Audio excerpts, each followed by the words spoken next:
ឥឡូវនេះគេយើងធ្វើការសវិបូមសម្រាប់រថយន្ត Ford Ranger Raptor 2020មួយគ្រឿងទៀតហើយដោយបងប្អូនមិនឆ្ងល់ទេហេតុអីបាត់យើងចិត្តតែអាសាសវិធ្វើវីដេអូសវិបូមនេះដោយសារជាទូទៅយើងខ្លាចបូមនឹងខូចប្រើប្រាស់លេងបានអញ្ចឹងយើងមានជំរើសមួយសេវថវិកាសម្រាប់ពុកម៉ែបងប្អូនដែលប្រើជាមួយនឹងរថយន្ត Ford Ranger Raptor មិនថា Ford Ranger Raptor ទេ F150 ក៏ដោយឲ្យតែប្រើជាមួយនឹងប្រភេទ boom Ford នេះយើងអាចសវិបានដូចគ្នាទី1បង្កបែកហ្វឺហៀបព្រេងទី2បង្កសំឡេងលឺបាទយើងកុំឲ្យសំឡេងលឺកុំឲ្យខូចប្រូកុំឲ្យហៀបព្រេងអញ្ចឹងយើងមានគ្រឿងបន្លាស់គ្រប់គ្រាន់ផ្នែកខាងក្នុងហ្នឹងអាចរៀបចំ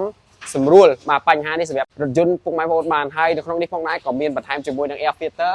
របស់ Flex បាទទៅកាន់រថយន្តនេះផងដែរបាទអញ្ចឹងមានតែពីរមុខហ្នឹងទេហើយពុកម៉ែបងប្អូនអរគ្នាបើសិនជាចង់ធ្វើការសវិសអាចជជែកឬក៏យើងពិភាក្សាគ្នាមុនបានយើងមើលទៅតាមបូមជាក់ស្ដែងទៅថាបូមនឹងខូចប្រូឬក៏ស្ទើរបាទជម្រាបជូនពុកម៉ែបងប្អូនត្រង់ម្ដងមិនមែនថាចេះតែសវិសបានទេយើងមើលជាក់ស្ដែងសិនបាទខ្លាចបើសិនជាខូចប្រូហើយយើងសវិសទៅវាទៅជាហៀបព្រេងដដែលអានឹងគឺយើងជម្រាបជូនពុកម៉ែបងប្អូនម្ចាស់ឡានម្ចាស់បូមផ្ទាល់ចំត្រង់តែម្ដងអរគុណជួបគ្នានៅវីដេអូក្រោយ